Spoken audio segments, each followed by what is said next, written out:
I'm talking stuff would blow your mind how crazy it was. You know, it was a real party, a celebration of everything that had happened.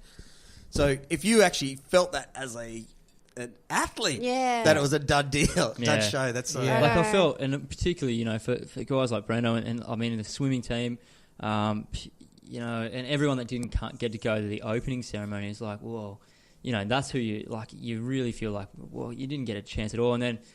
I think the decision was made, like there's a few sort of ticker tape sort of parades like that were made, you know, afterwards. I don't know if you went to any of those, but... No. You mean after that night? No. Yeah, so a while after they decided that they were going to have make it up, right. Yeah, and just do a few sort of walkthroughs of the cities, but the moment's sort of lost, isn't it? You know, like the moment's lost. Well, it's got to be there. But even like imagine the people that travelled, you know, thousands of kilometres to get here too. Yeah. You know, like they can't get that back.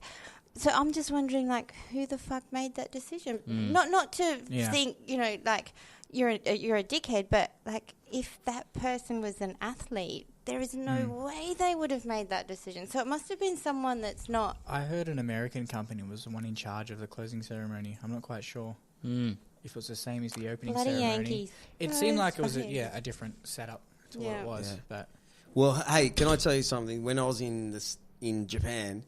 I remember looking at Twitter and Facebook and I didn't even know that it was actually happening, the opening ceremony. Lots of friends I know who I would consider have no interest in sport or whatever, they were going, this is the greatest thing I've ever seen, the opening ceremony. Like I was seeing real patriotism, like you were saying, Murray, like off the wall stuff going, this is the great. I started to go, geez, I need to be watching this. I couldn't. Whatever they're witnessing, I'm talking 20 to 50 people just openly going, this is the best thing I've ever seen. Like, you know, so. Yeah.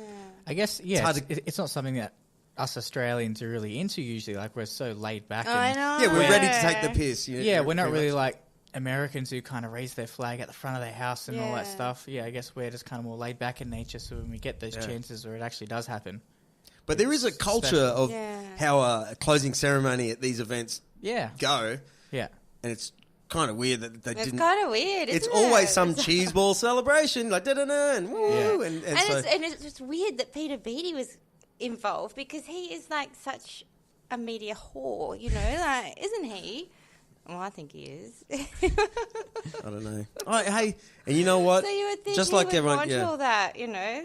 the limelight to be on Australia and hey with the Gold Coast with I don't know I'm just that's so it is a disappointment I'm not disappointed let's get back to I just feel for everyone that missed out. I think but did it really matter? Hey, okay, wait did it really matter to you athletes? Did it? Besides the closing ceremony, everything was run so well. Obviously the opening ceremony there was like a lot of good things said about that. And the whole way that it was around the village and everything was great there. Yeah, it was just that one instance. Yeah, it was, and it's like, you know, it's like lasting impression. But yeah, like Bruno was saying, it's basically impossible to fault.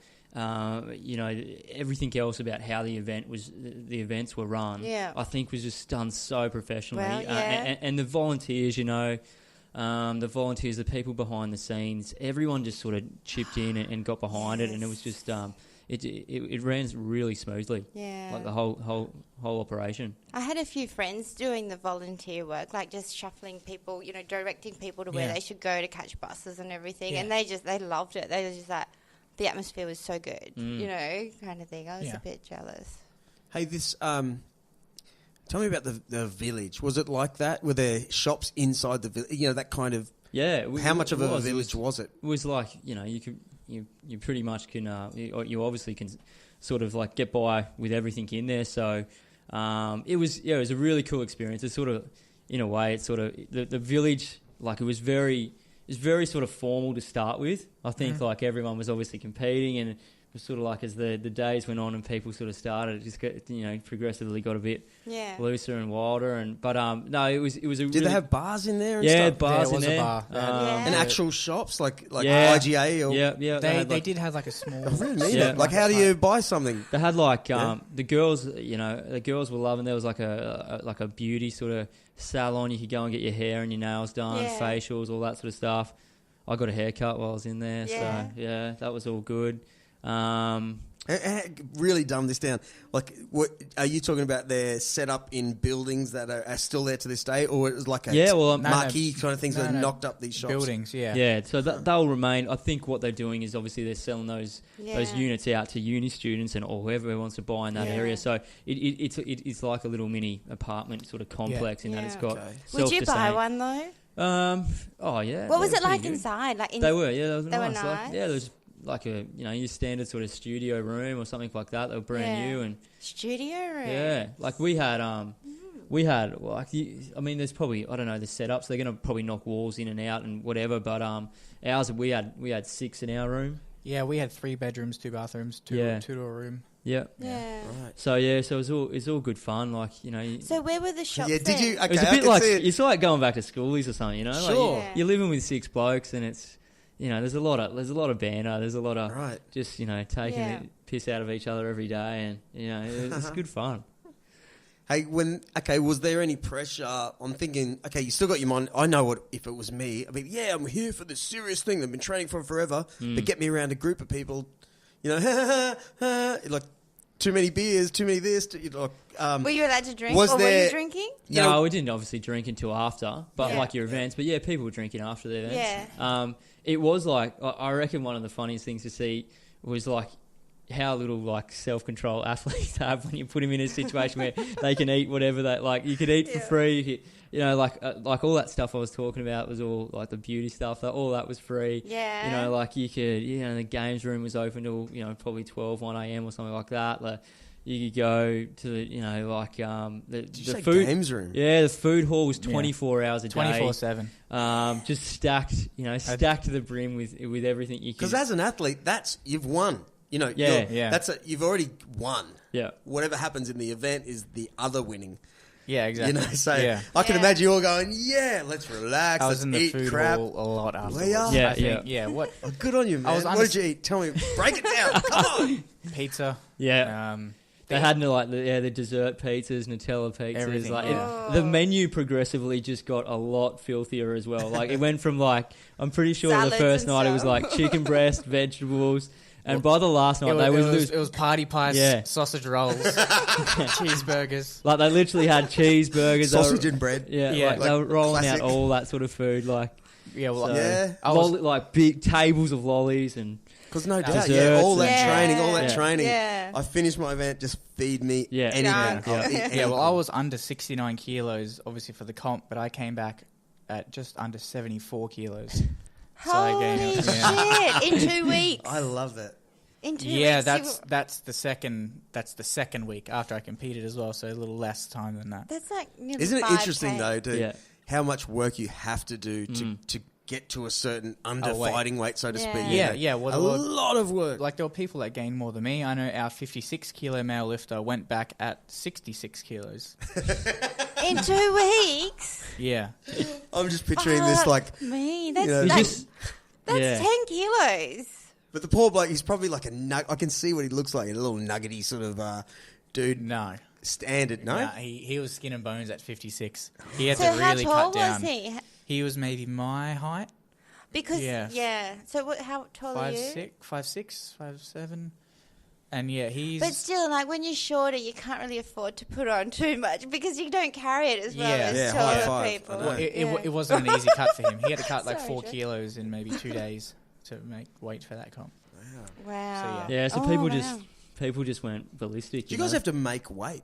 No, we don't. But we just, Brando would, but ours is just you perform or you don't. Yeah, but it's not like Murray can go around eating pizza before he runs because you got to eat for performance as well. Oh, the marathon! You should have seen like Shelley and the boys. Like that was like a real eye opener for me too. The sort of 2 days before they competed, like.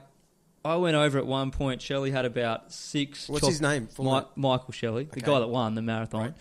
Right. Yeah. He's got like 6 chalky milks. He's got pizzas. He's got pasta. Like it was just like before the biggest carb load you could ever imagine. Wow. Yeah. So they would have that down to a science. Yeah. So they just they cut, and it's just like shock the body. And then sleep all afternoon. Could you imagine how much? Yeah.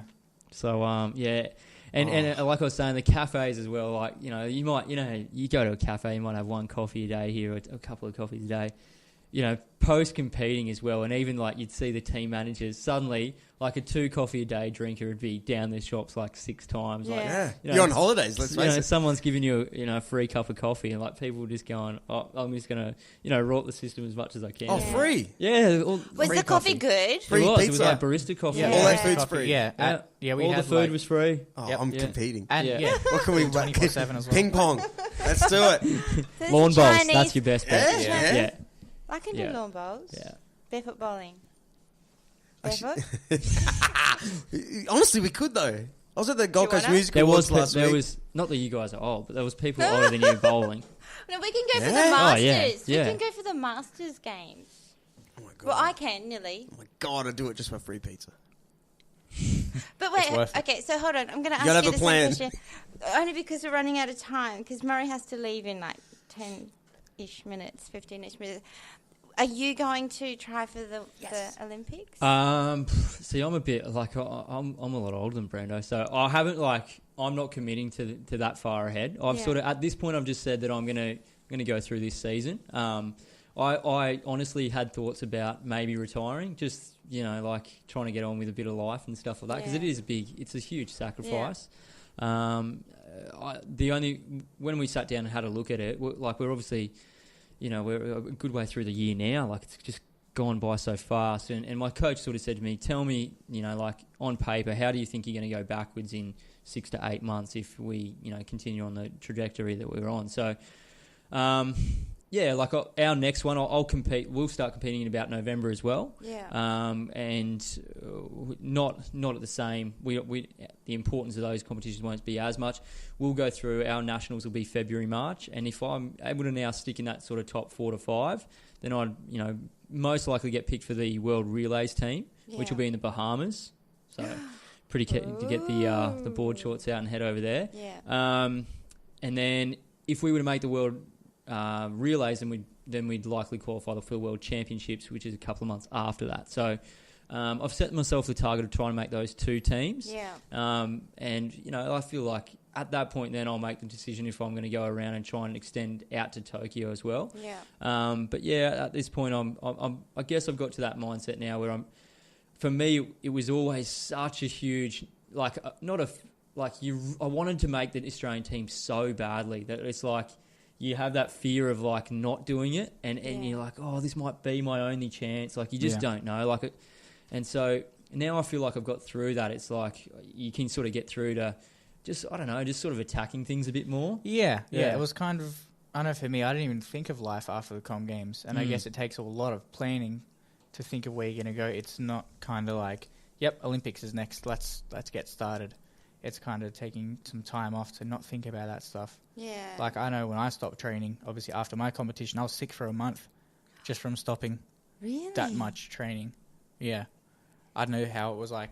Obviously for you that you ate. Yeah, I was pretty sick, but I don't know if it was down to the resting or maybe something. And sort of mental.